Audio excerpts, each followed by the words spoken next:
investigative journalist with a beat that included drug trafficking. These are nurses and doctors and PAs and health systems people and prevention people and treatment people. Are we in the wrong conference? I mean, what does our experience have to do with the healthcare system?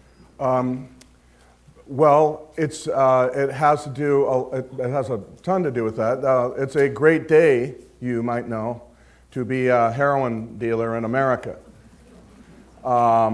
It's a growth business.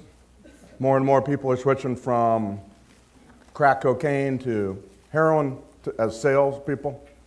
And the reason for that, you need to know, is because of what we've heard earlier today, the overprescribing of opiate painkillers for all manner of things, things that weren't prescribed at all for before. And it's not just that; it's the enormous supply that people are prescribing, have been prescribing for the last 20 years. 60 Vicodin for every wisdom tooth that's extracted in America. Think of that. That's 5 million people get their wisdom teeth extracted every year. Each of them goes home with, according to dentists I've spoken to, most of them go home with a big bottle of 60 Vicodin. These pills, of course, as you must know, are molecularly, chemically cousins or brothers to heroin. And so what has happened is that this massive supply, and the first time in the history of post-war World War II America, we have a drug scourge created not by street mafias, not by street dealers or street gangs, but by doctors prescribing legal drugs. This is a supply story. This is a story that begins with oversupply. I used to think when I lived in Mexico that drug problems, it's very easy, in fact, to believe this in Mexico, that drug problems have to do with American demand for drugs. And it's a complicated story, but it was easy to believe that because in Mexico, people like to believe that because it helps them kind of wash their hands of the complicity in the drug trade, which is really a binational drug problem, not a national drug problem. But I came to believe, reading this book, that was not really the story. The story almost always begins with supply. And it certainly begins with supply. In this case, you have a massive new supply introduced, beginning, as Andrew showed, the mid-1990s, 96 being a crucial year. And from then on, you've had this massive new supply introduced to the United States, all from coast to coast. And this is why you now have heroin. In particular, I would highlight the role of OxyContin. OxyContin was viewed by the pain specialists when it came out as a game changer, a new tool to manage pain, all that kind of thing. And but the other thing to keep in mind is we would not have a heroin problem in America today, most likely, were it not for OxyContin. OxyContin is the bridge between the lower dose mixed opiates like Vicodin and Percocet that you all know pretty well, I'm sure. Very few people messed around with those drugs, got addicted to those drugs, and then made the switch to heroin. The tolerance was too low. The price of those drugs was too low. And so you basically didn't have that. You had some people maybe, but it was not a large number really. Along comes OxyContin. And OxyContin is the bridge between low-dose addiction or problems with misusing these drugs, these legal opiates, and heroin, because OxyContin does, with 80 milligrams, with 160 milligrams for a while, 40 milligrams, whatever, it very quickly ups your tolerance. You can develop a very, very high tolerance for your addiction. And of course, along with that, of course, a very high cost. On the street, these pills go for $1 a milligram, 50 cents to $1 a milligram. And when that happens, it's very hard to sustain that unless you're a dealer yourself. Along then comes, so you have a decision to make. How do I continue my opiate addiction if I have to spend $300 a day, $200 a day, $400 a day, whatever it happens to be?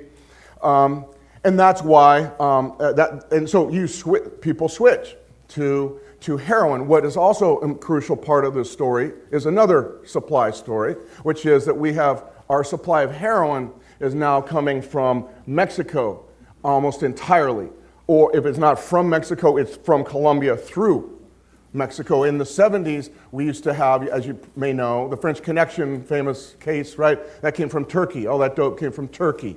A lot of our heroin came from Burma, Thailand. All that's over with. Okay? And because it came from those areas, it was more expensive, more difficult to get, and generally cheaper, because the way the drug world works is you sell a kilo to somebody else. That person doesn't up the price on the kilo. He might, but frequently what he does is he cuts that kilo and it turns it into 2 kilos with a variety of cutting agents that they use. He sells it to somebody else.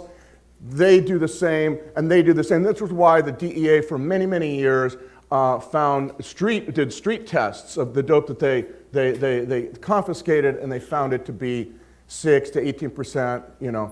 That was because a lot of those drugs were coming from far, far, far away. Those drugs, that heroin cannot compete with the heroin now coming up from Mexico, because Mexico's closer. It goes through fewer hands. There's far more of it because of that reason, and it's far cheaper, and it's also far more potent. So it's unclear to me, if we still had heroin from Burma or someplace, whether this switch from opiate painkillers to heroin might have happened. It might have been more difficult to achieve, but we now have increasingly heroin from Mexico, far easier in the last 5-10 years, far easier to get, far more potent, and you don't drop off. It's now you get very potent stuff, and you can your cost is $50 a day instead of $200 or $300. But all of this, the heroin dealers come second to this story afterwards. This all begins because of the revolution in pain management that you've seen discussed already, and you probably know in your practice has already taken place. That is what's stunning about this story. It's supply story, but it starts in a different place, and it starts in the clinic. It starts in the hospital. It starts with the idea that these drugs somehow are virtually non-addictive, and therefore, and they may be for some people, but therefore we should kind of treat all pain and all people with one solution. And to me, that seems like, I'm a layman, I am not a doctor, believe me. I feel a little humbled listening to folks up here talk, and I'm going, kind of, what the hell am I doing here? Bad feeling. Yeah, there we go. But I also realize that it's this has another story. This doesn't end with that guy who walks out after getting his wisdom teeth pulled with 60 Vicodin. Where do those 60 Vicodin end up? The best you can say is that you've prescribed enough, 6 times, 10 times more than that patient probably needs, and all that money is going to a pharmaceutical company. That's the best. The worst you could say is that a lot of those drugs are ending up in high school parties, all kinds of different places that they shouldn't be, and it's that enormous supply coming out of the clinics and hospitals of America and doctors' offices of America today that has created this problem. Heroin traffickers are an interesting part of it, that what got me into this story, but they are most definitely the second part. Supply driving the demand. Yes, and I believe that's actually true always. I mean, we have the most abused drug in America is alcohol, right? Because it's legal, it's cheap, it's everywhere. The supply is everywhere. We did not have a big demand for cocaine until the Colombians began shoveling tons of it through Miami and then through Mexico. All of this starts in every capitalist enterprise. We didn't know, I was talking with Jim, we didn't know that we had a demand for and iPads until Apple made them and started telling us all the great things that we could do with an iPad.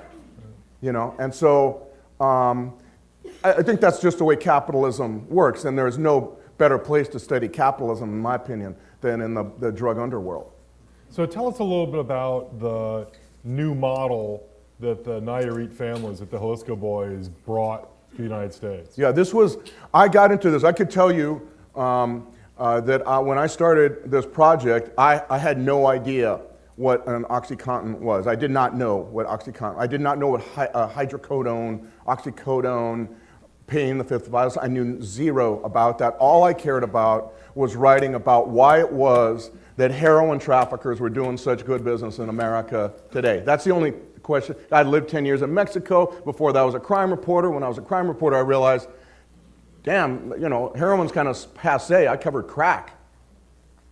So all of a sudden, heroin is a big deal. So what got me into it was finding a story of one town in Mexico where everybody comes here to sell heroin like pizza, a delivery system for heroin like pizza. What got me into it was a DEA agent telling me that he was arresting a lot of heroin dealers, and they were all from the same town.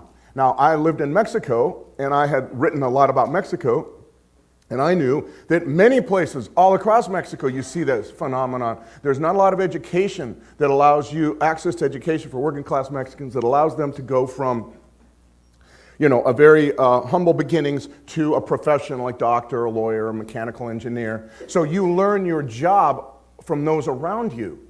And so all across Mexico, you will find stories of villages where everybody does the same job. There's a town in my first book called Tocumbo in the state of Michoacan where everybody makes popsicles. It's an entire popsicle business model that they have spread all across the country. And if you go to Mexico, you will see Paleteria, that's a popsicle shop, Paleteria La Michoacana, everywhere you go. It's a business model. It's not a franchise. It's not anything like that. It's just a business model people imitate. And it's all from one town. And in the front of that town, the entrance of that town, there's enormous two-story concrete popsicle. Saying thank you to the popsicle because it's the most middle class, it's the most economically just town in Mexico. There's a lot of middle class folks, there's a lot of wealthy folks, there aren't any poor people. And that's what the popsicle has done for that town. There's another town where everyone's a pimp, very, very seedy, disgusting little town, not far from Mexico City. They pimp girls to Queens, New York. Everybody in the town's a pimp. The biggest example is immigrant villages where everyone comes to the United States and everyone from one town works as a landscaper in Dallas or something, whatever. So when I was told this, I knew that there probably was a very good chance that there was a small village. And these guys developed their system through trial and error, dating back to the 1980s. They learned opium, you should know, was brought over by the Chinese, who migrated in fairly large numbers in the early part of the last century to Mexico. There was Chinatowns in several Mexican cities, and they brought the opium poppy. It's been 100 years or more in the country now. A lot of people know how to harvest it and turn it into heroin. And some of these families knew how to do this, and they began this system. As the system got saturated in the San Fernando Valleys where they started, as the system got saturated, they couldn't kill each other because they were all from the same town. So it wasn't like Al Capone in the Prohibition era, or it wasn't like the Bloods and the Crips or the Colombians killing each other for market share. They had to market, they had to brand, they had to find ways of appealing to a customer that didn't have they didn't have access to gunplay. They didn't want to shoot each other. And so they developed a manner of marketing it, but the system they developed was essentially like a pizza delivery system where you, the addict, call an operator standing by, an operator taking your order, then dispatches 3 or 4 drivers who tool around whatever city they happen to be in. Portland is a major hub, by the way, for these guys. Big deal, as you know, as the prosecutor up there. We talked about that on the phone, it's kind of how we got to know each other. And this system, so the operator calls the dealer, the driver who drives around with a mouth full of little balloons of black tar heroin. with a big jug of water right next to him in case the cops pull him over. He swigs it all down. And these drivers meet the addicts at a Burger King or a Target or wherever in the parking lot. And an international drug deal takes place for 5 balloons. You know, the addict gives the money, and that's it. And this system is just, first of all, it was, these guys used a variety of ideas behind this system. One was, stick with us. We're solving a problem for, they realized they were solving a problem for the addict. The addict's biggest problem is, how do I get my dope every day? At, 3 times a day. I gotta have it. Cannot be without it. Scariest thing in an addict's life is not being able to get his dope every day. And they made convenience and customer service part of their business model. Really important part of this. They also understood that what ended up happening was, as each town grew saturated with these crews, they expanded. They do what any capitalist enterprise does when it needs, when they're facing declining profits due to competition. They go find new markets. And that's what they did. And they came to Portland in about 1990, 91, Reno, Seattle, Albuquerque, Phoenix, Denver, all these, Honolulu. They were in Alaska for a while. And in 1998, they cross over for the first time. You see black tar heroin east of the Mississippi River and the history of that drug. They bring it to Columbus, Ohio, just as Columbus is becoming this center of opiate addiction, opiate pain pill promotion in the country. But this town, Jalisco, is in the state of Nayarit, which is a state about, it's 3 states down from Arizona on the Pacific coast. And it is one of the smallest states, but it's probably one of the largest. This little town of Jalisco is probably one of the largest suppliers of heroin to America, or certainly was for a long time. Of course, that market's expanded enormously. And just for perspective, Puerto Vallarta is a common destination for Oregonians when they can to try to find some. It's in between Mazatlan and Puerto Vallarta, kind of a little inland. And Jalisco is closer to Puerto Vallarta than Roseburg is to Medford. So next time you're sipping your margarita, thinking about how lovely life is, not far away is where much of the heroin that washed over this country came from. Right, and the interesting thing about those guys, I always thought, there are a couple of things. One was that they are a vanguard of new kind of drug trafficking, not using gunplay mainly. But also, what struck me as I got into this book was, if you compare what Andrew was talking about with the prescribing, the promotion by Purdue, it is very similar. The parallels between Purdue's promotion of OxyContin and the Jalisco boys' promotion of black tar heroin is really kind of eerie almost. You get Purdue used the phrase one to start with and stay with. And that was exactly the attitude, if not exactly the motto, of the Jalisco boys. We want to get these guys. We give out our numbers at methadone clinics.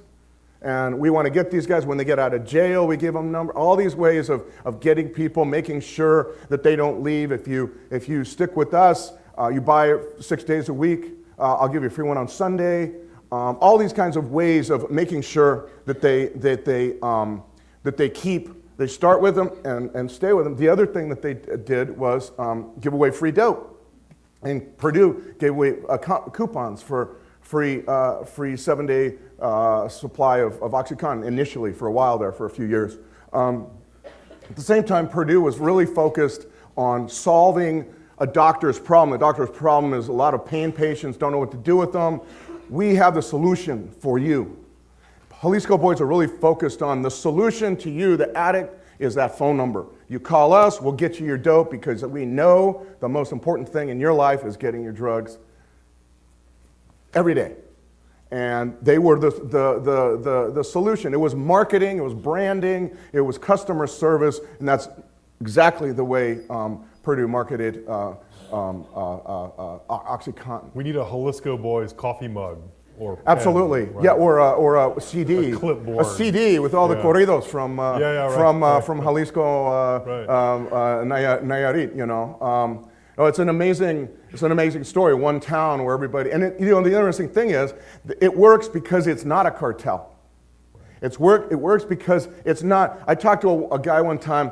He was in prison in Arizona, and we were talking about drugs and stuff. He's from Sinaloa, and if you know anything about drug trafficking in Mexico, Sinaloa is a big. It's the Sinaloa cartel is probably the largest cartel in the world, or certainly one of them, and very, very sinister and all that. And he said, "Do you know what it's like working in a drug cartel?"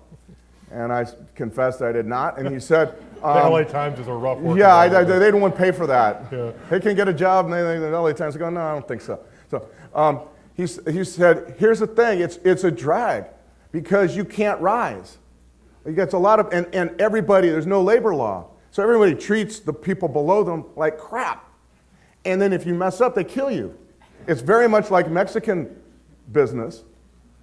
Mexican legal business is like that, where it's guys at the top run everything, and all ideas have to kind of pretend that they come from the top guys, and this kind of thing. Except for there's no labor law, and they kill you. This system was available to everybody. Anybody could do it. If all you wanted to be was a weekly driver, $500 a week, driving around Cincinnati or Charlotte or Minneapolis or Portland, you could do that. And you could go up and do your 6 months and come back and spend all your money, have all the girls love you. Or you could be an entrepreneur and start your own, which is what happened. One of the guys in my book, Enrique, a guy called Enrique, who started the Santa Fe cell. And because he had first worked in Phoenix and he worked in Portland, he knew this. First, he really worked in Van Nuys, San Fernando Valley, then Phoenix, then Portland, and eventually he starts his own cell in Santa Fe because he wants to be the boss. He doesn't want to work for anybody. But this is a middle-class drug business model. So nobody's building zoos or Maseratis or buying Maseratis with the proceeds. It's more like you buy a nice house, you have a better truck, bunch of jeans. A lot of Levi's 501s or this kind of heavy narcotic for guys from that town. They found that they could accumulate huge numbers of pairs of Levi's 501s because the addicts would steal them from Mervyn's or back then in the 90s when the thing was really going nationwide, for Sears or what have Target, and trade them for hits of dope, and they would come home with Levi's 501s and give them to everyone. That's how you get the labor. Everyone sees that. I can get Levi's 501s, build a brand new house, and all the girls will want to talk to me. Now they don't want to because I'm one of the poorest kids. I'm an avocado worker, nothing lower than an avocado or a sugarcane worker in that area. And so it became a kind of a middle class cartel. I just don't use the word with these guys. It's a business model. It's an enterprise. It's an enterprise, exactly. Right. Anybody can do it, and they sell them. $50,000 will get you the map to Charlotte, North Carolina, and all the addicts. They sell them like franchises. And so I think this is one of your really important findings, is that it's really a change in the marketing and drug trafficking culture, which Andy points out is parallel to a change in the culture which Purdue Pharma and the other pharmaceutical companies created, whereas the doctors here who are older, Jim's age and older, will remember that it would never have occurred to them to prescribe a narcotic for pain. And no, their culture changed exactly because of an aggressive effort by Purdue Pharma, just as the drug. And also, I would say a lot of institutions in medical institutions in American, like JCO and other places, Absolutely. These pain societies that Andrew was referring to, the FDA. I mean, there's a lot of other things that go into this, not just one company creating this. There's a whole lot of factors in this. The other important thing about this group was that it was the vanguard, first of all, of this new kind of drug trafficking, made possible by opiates. Opiates lend themselves to business models. That's why we have pill mills. If you have clients who cannot not buy your product, you can organize your business in the underworld along business school principles.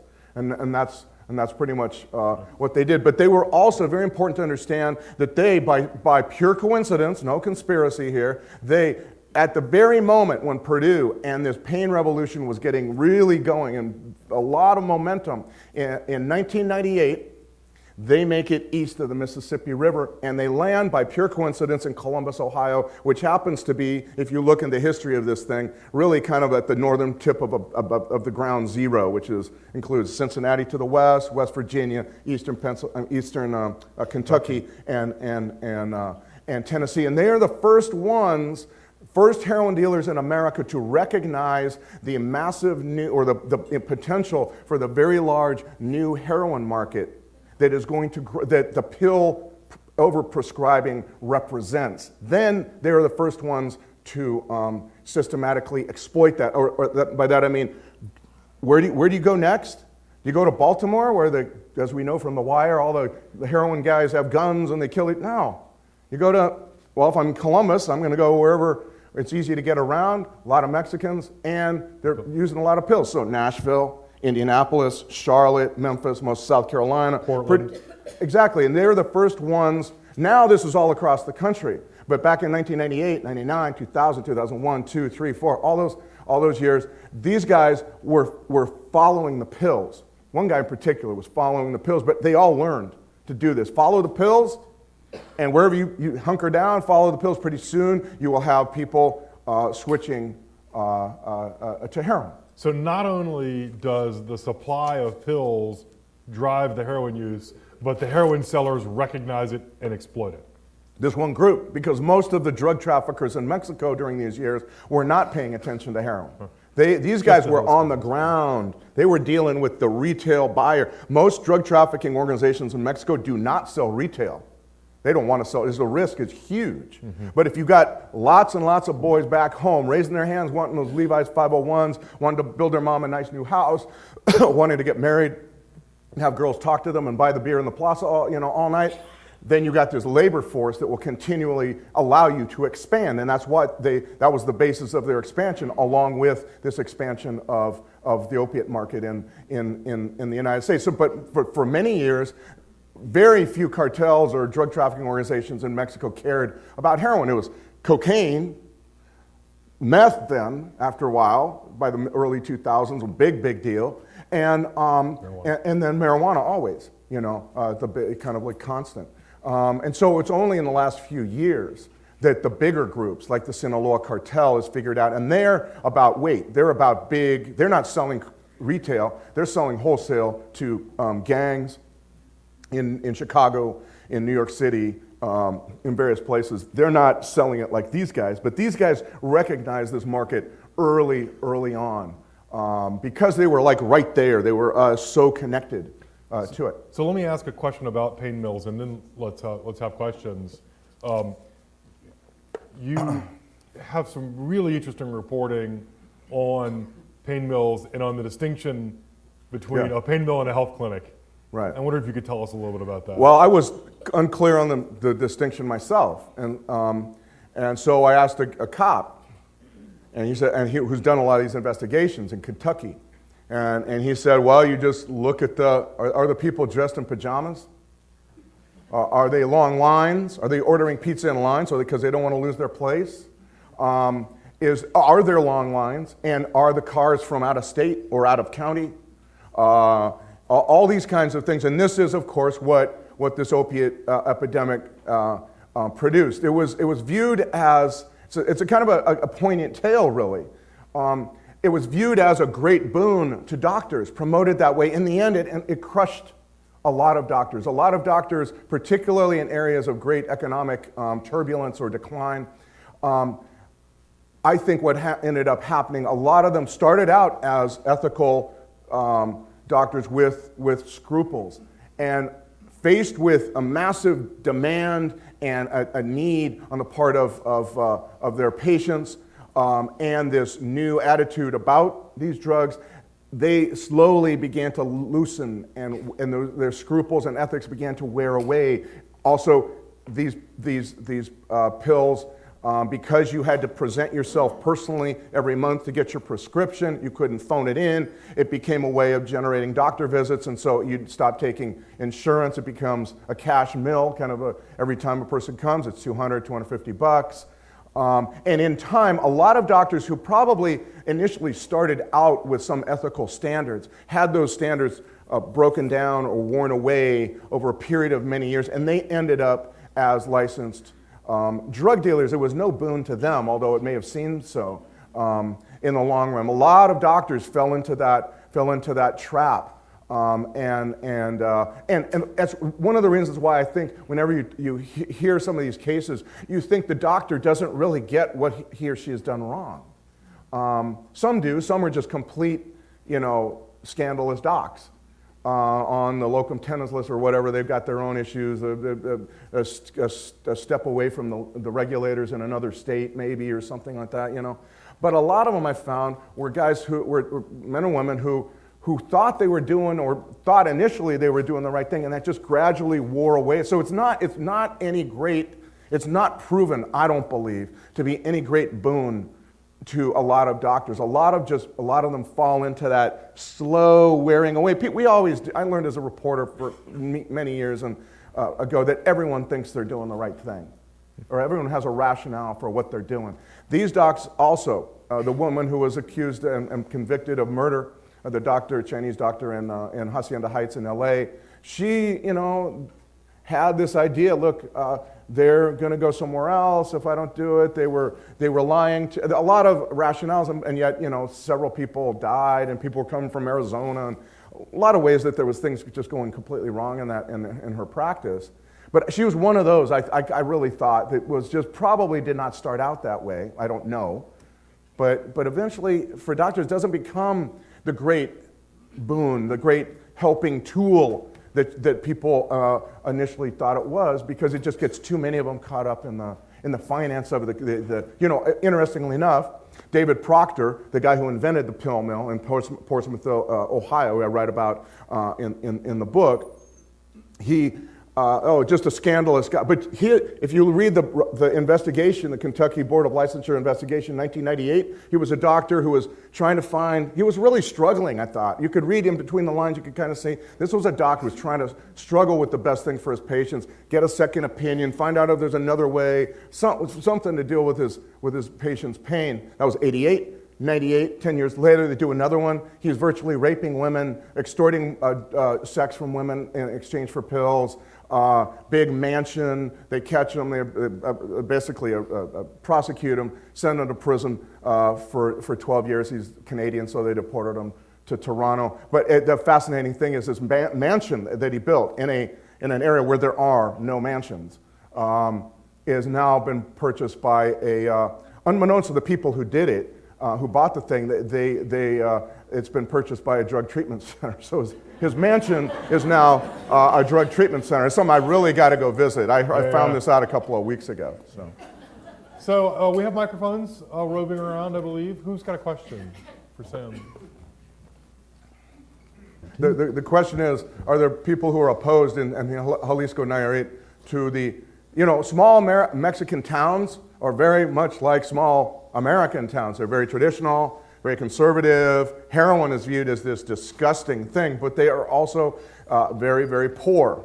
And in this town, once, immigration functions this way. People go north and they come back and they're able to start building a house. Well, then everyone says, I'm going to go north and start building my house. And that's how villages all across Mexico have evolved. Here it's, I'm going to go north and drive cars around Cincinnati or Minneapolis and make a lot of money and come back and build a house, really nice house, and lots of jeans and lots of this and lots of that. And everybody, so it withers away. Again, it withers away those ethics and scruples, and people begin to say, well, I'll do it. There was one guy I interviewed who had this happen. He resisted for many years. He didn't want to do it. And eventually, all his brothers were doing it. One brother is still doing time in some prison in America. Another guy, a couple of his brothers-in-law are doing it. All his friends from school were doing it. Everybody he knew, and he was the last holdout. He told me, I'd interviewed this guy fairly extensively, and he then comes up to Columbus. Was going to go work. Eventually, is transferred to Pittsburgh as a driver, works in Pittsburgh for about 6 weeks, then he's arrested, and he does 3 years in prison and is sent back to home.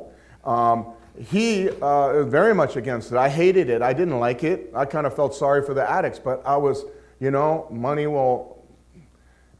to a poor person. It's the great equalizer. And the interesting thing is the same thing it did to the doctors, it also did to a lot of the kids in that town. A lot of them went north saying, okay, I'm going to do it for 9 months and buy myself a taxi cab or a bakery or build a house. And they end up building houses, that's true. But almost never do they actually build a business because they get addicted themselves to the idea of going home the king, spending all their money on parties and fancy clothes and that kind of thing. It is very few people who turn narcotics revenue into that kind of thing. Yeah. I wonder if you could say something about the pure economics. So one of the things I do is work at a medication-assisted treatment program, and I kind of track the street price of drugs. And pills range from about $1 a milligram. If you're lucky, you can get it for maybe half that. And at least in the old days, black tar heroin was about $40, $50 a day. Could you talk a little bit about the economics that kind of drives people moving from pills to heroin? Yeah, I mean that's pretty much it. You've got pills on the street going, depending on the market, 50 cents to $1 a milligram, and very, very plentiful still. The supply keeps growing, or it's certainly not diminished to any appreciable level. And then you have, again, this is a new context. This is heroin from Mexico we're talking about now, not heroin from Burma. Okay, and that's really what's supplying our country with heroin. So it's very, very cheap. When I was a crime reporter, which is pretty much how I started my career in Stockton, California. Great place to be a crime reporter. I love that town. Really do love that town. Not a joke, but great place to be a crime reporter nonetheless. A guy burglarized my house, and they caught him about a month later, and I interviewed him. I was like, "What was it like burglarizing my house?" He took he took very little. I didn't have much. I'm a pretty frugal guy, and I began to ask him, and he told me something I never forgot. He said, "My daily habit," this was 1990, okay? "My daily habit is $125. That's the minimum amount of money I need to come up with for my heroin every day, or I start going into withdrawals." But that was another era. Now, 25 years later, it's $40, it's $50, and it's people working a 9-to-5 job can handle that because the supply. It's a supply story. It's so plentiful, the plentiful supply is also why people are smoking heroin instead of shooting it up.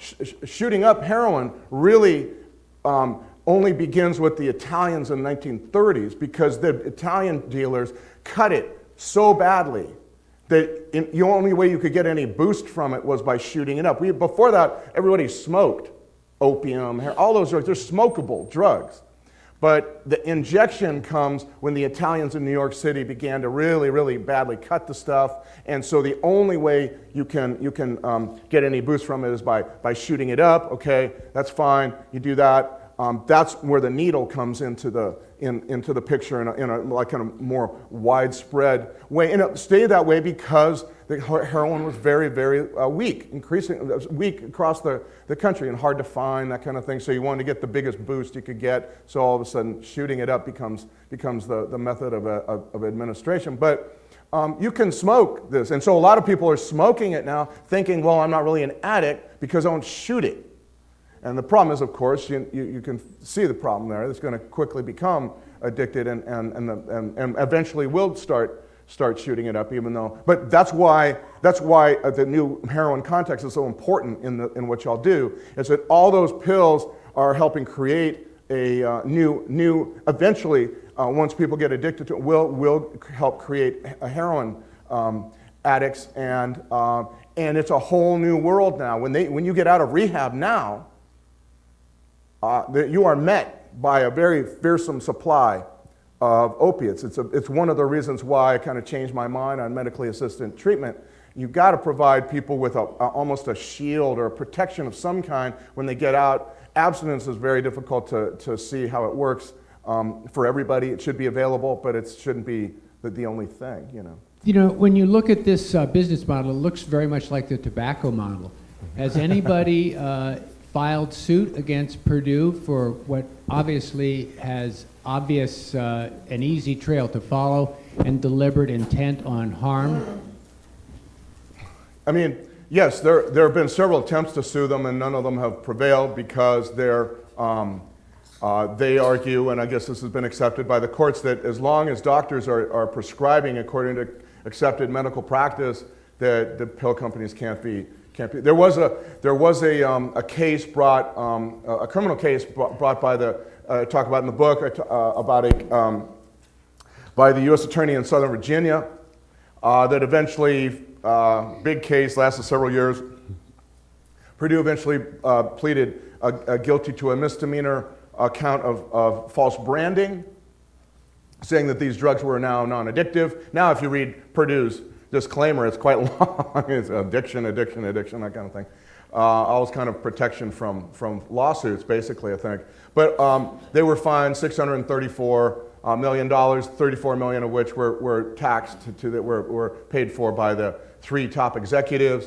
And of course, you know, Purdue has sold $35 billion worth of OxyContin since it came out in '96. So 20 years, that average $3.5 billion a year in sales, $634 million is really not a whole lot. And so, but interesting thing in the landscape is recently the LA Times wrote a story, my old employer wrote a story about how Purdue Pharma had marketed the drug as a 12-hour acting time release, and actually it only works for 8 hours. In the last 4, you're craving, it leads to addiction. It's possible, I'm not a lawyer, but it's possible that may provide some kind of sustenance for a new round of lawsuits. I don't know. She's wondering if you could talk about economic decline, the impact on white America. Oh, I see, yes. Well, I think that study that came out a while ago by the Deatons at Princeton that showed in 1998, 97 death rates were still declining among white population and middle age, I guess it was, I can't remember all the details to it. And in 98, it goes up, right? Well, to me, there's only one thing going on in America at that point. You know, it's not like a gradual thing, you know, it does this over several years, it does this and this.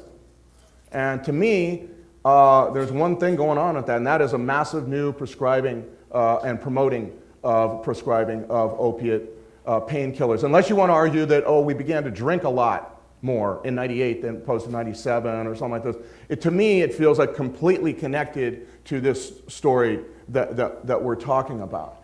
I would say, you know, in some areas it's very clear that Portsmouth being a principal one where I spent a lot of time, it's very clear that the opiate painkiller thing settled on communities that were in enormous distress and created an entire generation of addicts because they had community shredded, right? The dreamland in the book is about an enormous swimming pool in Portsmouth, Ohio, where life itself, it held the town together, kind of, you know. It's a place where you see one another, all kids grow up together. It's a very egalitarian place because everybody kind of looks the same in a swimming suit, that kind of thing. And it was where, you know, people spent their lives, literally spent their lives growing up at the swimming pool. That's not a metaphorical phrase. It's really literally what happened, and then the decline of steel mills leave, shoe factories leave, everybody, Main Street empties out, half the population leaves, and in 1993 they closed the pool. The pool's name was Dreamland. Right? Always room for more people in Dreamland, you know. Well, here's my conception of it. When you destroy community enough, heroin is what you get when you destroy community, right? That's the only way you can explain in my opinion, my humble amateur sociological opinion, the way you can explain heroin as a problem or pills or opiates in general. I hate to even divide them sometimes. They're all kind of the same to me. opiates in Portsmouth, and a very severe problem of opiates in Charlotte, North Carolina, which has a beautiful gleaming skyline, 2 professional sports teams, banking center, Bank of America, all that stuff. Horrible heroin problem there, horrible pill problem there. Now, why? In my opinion, what's the common denominator? Wealthy town, poor town. It's our own isolation, our own destruction of community. We built these suburbs, no one knows each other. They look beautiful. You got all the gadgets, everything perfect, and you look and there's like no community there. There's nobody on the streets. Nobody goes to the parks. Why the city even maintains those parks sometimes, you got to wonder, because nobody uses it. So it's like this isolation that we have fostered. It's very similar to some of the slides you were saying. I thought they were kind of interesting. You talk about an individual's pain may be exacerbated by how isolated that person. Well, the country too. The country, we have fostered all these values in the last 35 years. Government is the problem.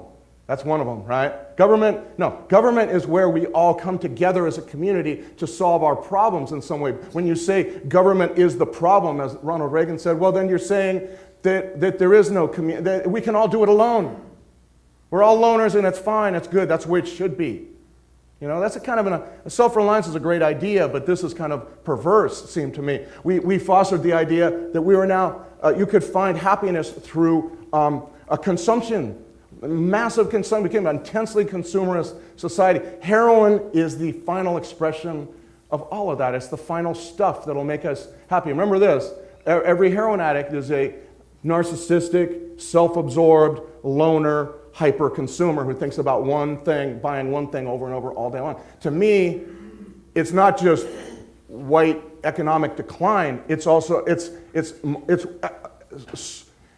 prosperity too has its own damaging aspects to it, and we're seeing that with heroin. Heroin is an amazing drug to view as a stepping back, and this is what I'm a crime reporter. That's all. I thought I was writing a dope book, one of those shiny covered things that you buy in the supermarkets, And then I began to realize, whoa, there's these big issues. Happiness. Can we be happy having it all? Can we actually produce a pill that kills all our pain and has no addictive side effect consequences? I think that would be disastrous. We can't handle that as humans. Our species needs that friction, you know what I'm saying? And so, to me, what I got into this book, I thought I was writing one book, and it took me off in a completely different direction that I found fascinating. It began to. My friends saw me up here right now talking about philosophical issues of heaven and hell, and happy they would be rolling on the floor laughing. Believe me, that's not my background. But heroin forced me to do it. Okay. So Sam, you said last night when we were talking that when you wrote the book, you kind of thought it was going to land in a black hole.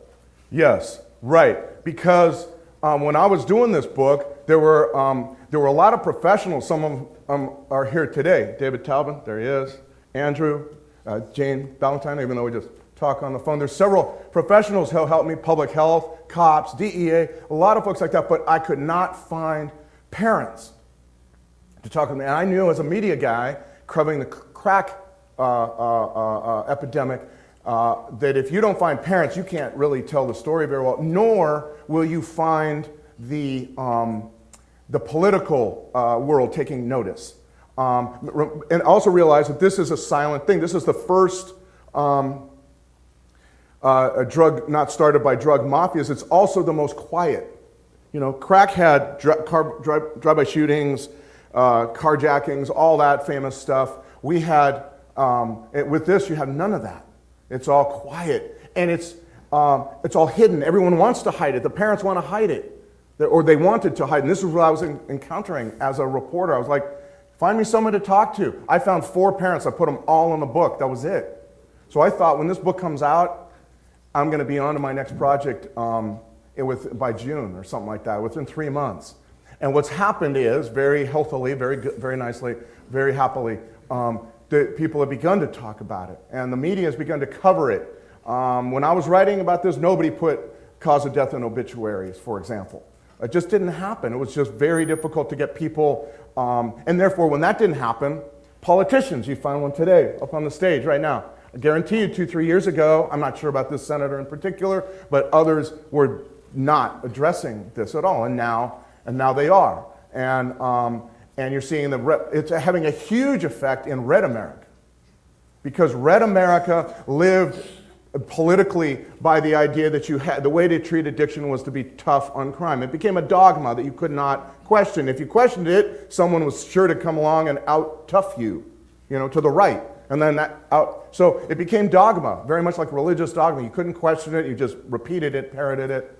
And now, because so many kids in those areas, Tennessee, New Hampshire, Iowa, all those areas, North and South Carolina, are getting addicted. Georgia, one of the biggest proponents of drug courts is the governor of Georgia, one of the most conservative guys, governors around. His son is in charge of a system of drug courts in Georgia. The red states are really having to come to grips with this and changing a fundamental aspect of Republican conservative philosophy because of this, because it's now no longer quiet and everybody has to, and they're hearing from their constituents. Very important thing. But I thought that that would not change. That when the book came out, I knew it was a problem coast to coast, and I knew I was going to do my best job that I possibly could, and it was going to fall flat, and I'd be on to something else real quick. And a year later, it's like grown and grown and grown, and now it's amazing how many, I'm getting emails all the time. Can you come speak over here,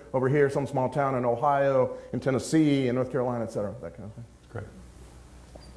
Sam, I just wanted to thank you for incredible investigative reporting. Thank you. And I'm wondering, with the rash of Mexican journalists in particular, but worldwide being murdered, did you have any threats on your life? Well, thank you. I don't know what to say.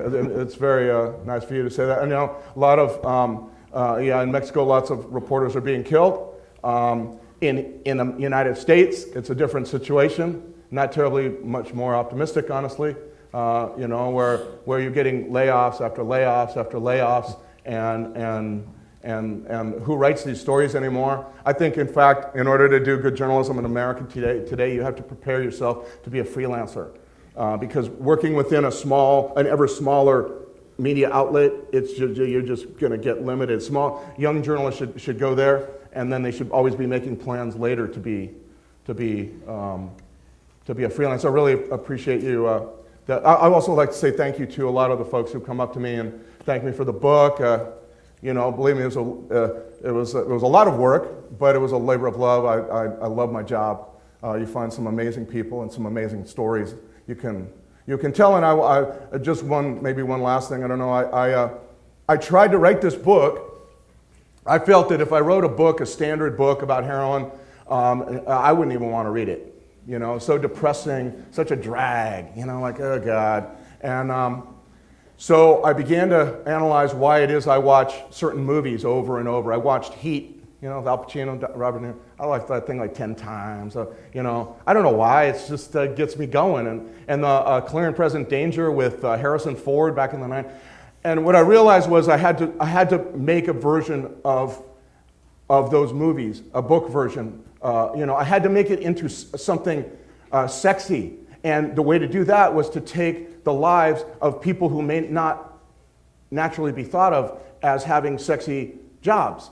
Public health workers, the chief pharmacist from Washington State. But they had very dramatic moments in their lives. They'd come to see all these guys who come into the workers' comp system with bad backs and they're dying of opiate overdoses. The guy in Ohio who figured out this must have been a momentous time in public health when you figure out that within 2 months, for the first time in the modern history of America, something else is going to be the leading cause of accidental death and not traffic accidents, as we saw earlier in these things. So to me, I tried to make it like a blockbuster movie. That's why the chapters are short. Those scenes in the movies, it's like, Dubai, Langley, Virginia, London, that kind of thing. Well, that was what I was trying to do with the book. I wanted to make it so that you had to read it.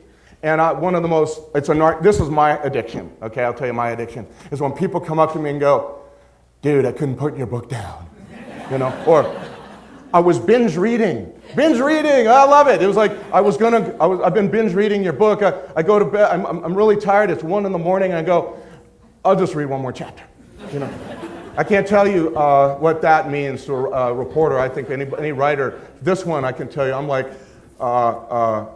that's my narcotic. That's my Levi's 501 jeans or something. It's a healthy addiction as they go. Yeah, complete addicted to the idea that someone would not be able to put my book down. I mean, I want to cry sometimes when I think about it, honest to God. But the idea behind the book, what I was trying to do with the book, was to make this story and the people in it, because I realized early on that the only people I was able to interview, as I said earlier, were government employees. This is at a time we've spent 35 years telling everyone how bad government, how ineffective, how inefficient, wasteful, and here we have the private sector creating this scourge, and the only people forming that thin line of protection between us and opiate mayhem were these contracted government employees of one kind or another, coroner, public health, whatever, and to me, that's what I wanted to do with the book. I wanted to make their job sexy.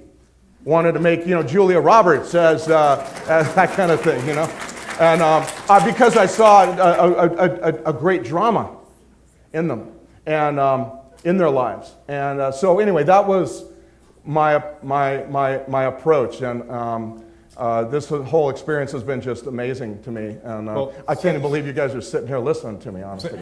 Sam, let me echo that comment with something that a mom said to me recently, and then I got one last question for you. Okay? Which we do one. Jim's gone. We'll do one last question. Yeah. Carrie Strickland, a woman who lives on the North Coast near Astoria, I gave her a copy of the book. Thank you. You're welcome. She lost her son Jordan to a heroin overdose in July of last year after about 6 years of struggle with addiction that started with prescription opioids. And she read the book, and when she gave it back to me, sorry, I'll hand it out again. Okay, no problem. She said, if you ever see him, I want you to say, thank you for helping me helping me understand what happened to my son. Yeah. So that powerful impact of making it so they're not just four parents and not just four sets of families is how we will defeat the stigma that prevents us from treatment and prevention, all that goes with it. So I asked myself who I was writing the book for, and it was a parent, some faceless parent I didn't know. Well, her name's Carrie Strickland. Okay, in that case, and that's kind of what it was about. I wanted them to understand what had happened, all the forces, all the things that come together to create one dead child, and that story can be written about any dead child, even I think in some other drug scourges. There's the stories there to be written. Mm-hmm. This was mine, and it just, I'm really humbled by it. I swear to God, it seems to me like 30 years of work in journalism, it feels so profound sometimes to hear these, and I get this all the time, parents coming up, hugging me, holding onto my hand, not letting it go, and again, I'm a crime reporter. This is not kind of my world that I thought I would be in, but I guess it's America today. There it is, right? Dreamland Pool. This is where a lot of people lost their virginity right out there. That's not a lie. That's not a lie. And then their kids started in the shallow end right over there. It's true. It's true. That's how you prevent heroin.